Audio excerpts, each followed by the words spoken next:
इस जहां से उस जहां तक जहां भी जाओगे, हर मोड़ पर हर जगह मुझे ही पाओगे, यानी कि टैक्स। सपना था विश्वगुरु बनने का, बन गए हम टैक्स गुरु। ये है life cycle of taxation model. लेकिन मैडम, सबसे जरूरी बात यह है कि इतना टैक्स देने के बाद सरकारें हमें देती क्या है? श्री राघव चड्डा दी 10 मिनट। शुक्रिया madam. Tax to live, tax to die and tax everything in between. इस जीवन में दो ही चीजें निश्चित हैं। There are only two things that are certain, death यानी कि मृत्यु, और दूसरा है टैक्स। इस जहां से उस जहां तक जहां भी जाओगे, हर मोड़ पर हर जगह मुझे ही पाओगे, यानी कि टैक्स। मैडम, सपना था विश्वगुरु बनने का, बन गए हम टैक्स गुरु। और इतना टैक्स जो भारत की आबादी सरकार के खजाने में डालती है, उसके बदले सरकार जनता को देती क्या है, ये बहुत बड़ा सवाल है। कौन सी ऐसी हाई क्वालिटी सर्विस है जो फ्री ऑफ कॉस्ट जनता को दी जाती है? क्या हमें quality health care free of cost मिलता है? नहीं मिलता। क्या हमें वर्ल्ड क्लास एजुकेशन मिलती है? नहीं मिलती। क्या हमें फ्री वर्ल्ड क्लास ट्रांसपोर्टेशन मिलता है? नहीं मिलता। क्या हाई क्वालिटी रोड्स मिलती हैं? अगर अच्छी हैं तो टोल टैक्स भरना पड़ता है। क्या 24 घंटे 7 दिन बिजली आती है? नहीं आती। तो इतना सारा जो टैक्स सरकार इकट्ठा करती है, उसका करती क्या है? इसीलिए मैं कहना चाहता हूं दैट वी इन इंडिया पे taxes like in developed countries to get services like in sub-Saharan countries.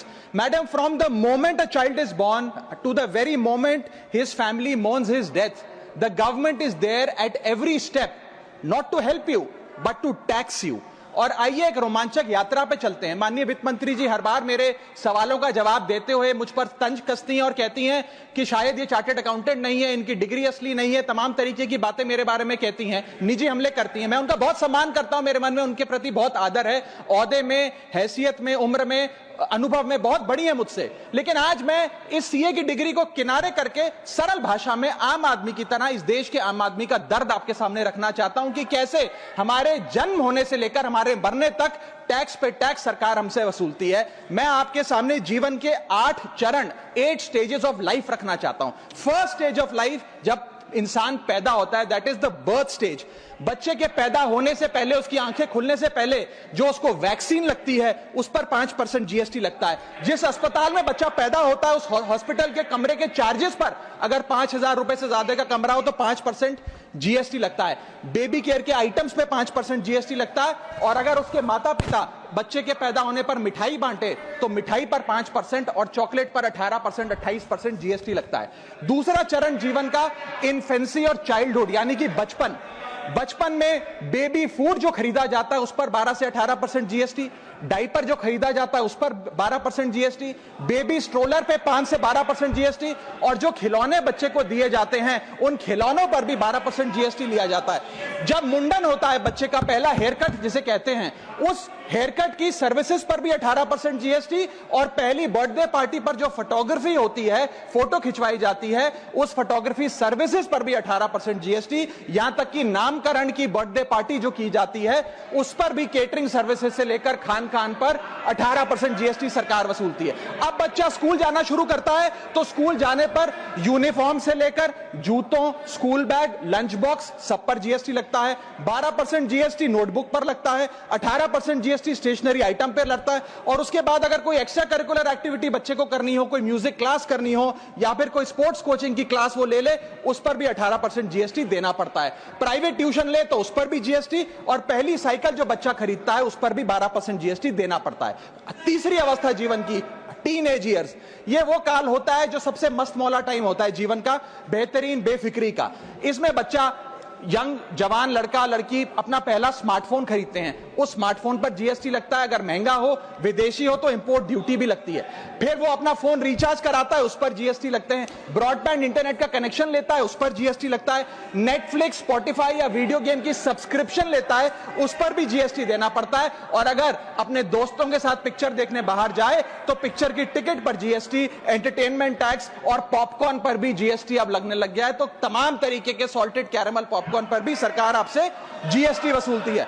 इस बीच जब आप 18 साल के होते हैं और पहली बाइक या पहला स्कूटर खरीदते हैं, उस बाइक और स्कूटर पर आपसे जीएसटी लिया जाता है, व्हीकल इंश्योरेंस पर जीएसटी लिया जाता है, और उसके बाद रजिस्ट्रेशन टैक्स और रोड टैक्स के नाम पर भी पैसा लिया जाता है। जीवन की चौथी अवस्था, fourth stage of life, higher education की। इस हायर एजुकेशन की अवस्था में आप यदि प्राइवेट कॉलेज में पढ़ रहे हैं तो प्राइवेट कॉलेज की ट्यूशन फी पर जीएसटी लगता है, हॉस्टल में रह रहे हैं या पीजी का रेंट भर रहे हैं तो उस पर जीएसटी लगता है, स्टूडेंट लोन की प्रोसेसिंग फी पर जीएसटी लगता है, किताबों से लेकर लैपटॉप तक जीएसटी लगता है। और अगर माता पिता संपन्न हैं और बच्चे को विदेश भेजते हैं पढ़ने के लिए तो फॉरेन रेमिटेंस पर टैक्स कलेक्टेड एट सोर्स सरकार लागू करती है।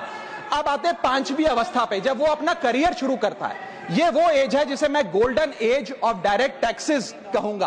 अब ये डायरेक्ट टैक्स के जंजाल में आदमी फंस जाता है इस उम्र में, जब उसकी पहली नौकरी लगती है।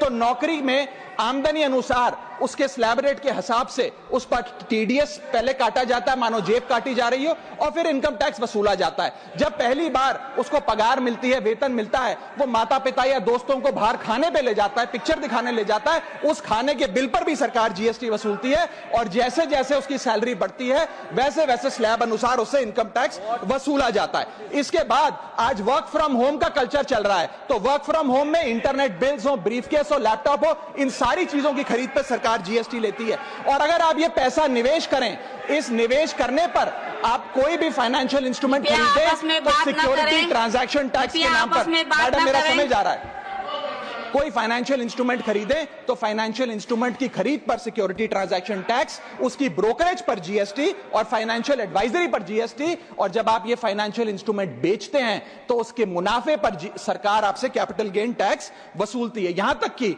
हेल्थ इंश्योरेंस और लाइफ इंश्योरेंस प्रीमियम्स पर भी सरकार आपसे जीएसटी लेती है। इसी सरकार के मंत्री माननीय गडकरी जी भी सरकार से यही गुजारिश कर रहे हैं कि इंश्योरेंस प्रीमियम पे कम से कम जीएसटी हटा दिया जाए। इसके बाद इंसान अपने जीवन की छठी अवस्था में आता है, यानी कि मिडिल एज। इसमें उसकी आमदनी भी पीक पर होती है और उसका टैक्सेशन भी पीक पर होता है, अप्रेजल होता है, प्रमोशन होता है, बोनस मिलता है और हाई टैक्स स्लैब के चलते वो अपनी कमाई का एक अधिकांश हिस्सा इनकम टैक्स में सरकार को जमा कराता है। इस दौर में इंसान गाड़ी खरीदता है, घर बनाता है। जब गाड़ी खरीदता है तो जीएसटी देता है, रोड टैक्स भरता है, व्हीकल इंश्योरेंस पर जीएसटी भरता है। और जब गाड़ी लेकर शोरूम से निकलता है तो पेट्रोल डीजल पर वैट, सेस और एक्साइज ड्यूटी के नाम पर पैसा भरता है। जब सड़क पर गाड़ी चलाता है तो टोल टैक्स भरता है। फिर वो अपना घर भी खरीदता है, जमीन खरीदता है। जब जमीन खरीदता है तो स्टैंप ड्यूटी फीस सरकार को देता है।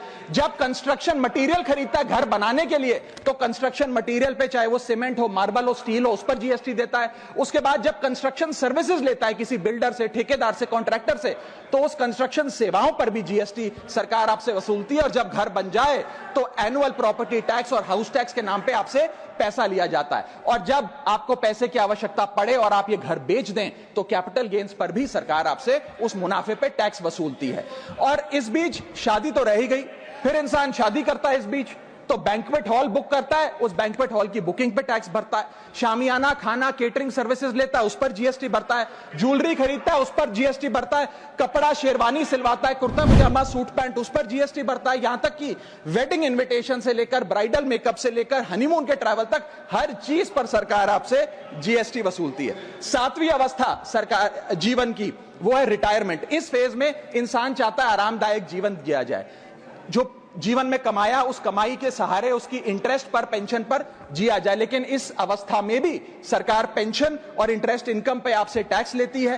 बूढ़ा हो जाता है, दवाई इलाज की जरूरत पड़ती है तो हेल्थ केयर बिल पर, दवाइयों पर आपसे जीएसटी लिया जाता है। लाइफ इंश्योरेंस और हेल्थ इंश्योरेंस प्रीमियम पर तो जीएसटी लेती है। और इस दौर में वो अपनी वसीयत लिखता है, फैमिली विल। उस फैमिली विल पर जो लीगल फीस देता है, उस लीगल फीस पर भी उसे जीएसटी देना पड़ता है और स्टैंप ड्यूटी देनी पड़ती है। और आठवीं जीवन की अवस्था, यानी कि जीवन की समाप्ति, जब उसका स्वर्गवास हो जाता है, उसके जीवन का अंत हो जाता है, यहां भी सरकारें उसका साथ नहीं छोड़ती। यहां पर भी सरकारें उस पर टैक्स लगाती हैं।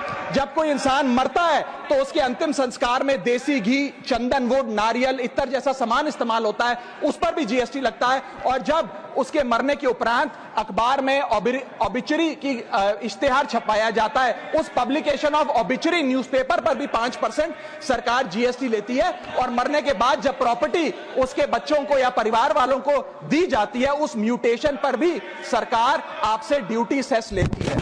ये है life cycle of taxation model. लेकिन मैडम सबसे जरूरी बात यह है कि इतना टैक्स देने के बाद सरकारें हमें देती क्या है। मैं जानता हूं कि टैक्स सरकार के लिए जरूरी है, इस सरकार के लिए नहीं, जितनी सरकारें इस देश में रही सबने टैक्स लगाकर जनता से पैसा लिया। टैक्सेस वास्तव में जरूरी हैं, लेकिन सवाल यह है कि क्या ये टैक्सेस हमारी इकोनॉमी को बढ़ा रहे हैं या हमारी इकोनॉमी को खा रहे हैं? क्या इससे हमारी जिंदगी बेहतर हो रही है या हमारी जिंदगी बदतर हो रही है? इतने टैक्स लगाने की वजह से आज हमारी आमदनी घट रही है, इस वजह से खपत गिर रही है, कंजम्पशन गिर रही है, डिमांड नहीं बढ़ रही है और प्रोडक्शन गिर रही है। इस वजह से पूरा इकोनॉमिक साइकिल जो हमारा इकोनॉमी का चक्का है वो धीमा हो गया है। मैडम इस देश में, बस समाप्त कर रहा हूं, इस देश में मैं मेरी पार्टी के टाइम से आप ले लीजिएगा, मेरी पार्टी के टाइम से ले लीजिएगा। मैडम इस देश में 80 करोड़ जनता 5 किलो फ्री राशन के सहारे जी रही है। आपको जान के अचंभा होगा, इस 80 करोड़ जनता से भी ये सारा जीएसटी लिया जाता है, दिन प्रतिदिन लिया जाता है, जो आज मैंने पढ़ के सुनाया। सिर्फ अमीर नहीं, गरीब से गरीब आदमी भी जीएसटी देता है। और अंत में मैं बस इतना ही कहना चाहूंगा कि क्योंकि इतना टैक्स लगा लगाकर सरकारें जनता का खून चूसती हैं, उस वजह से आज एफएमसीजी की सेल्स घट रही हैं, एफएमसीजी के स्टॉक गिर रहे हैं,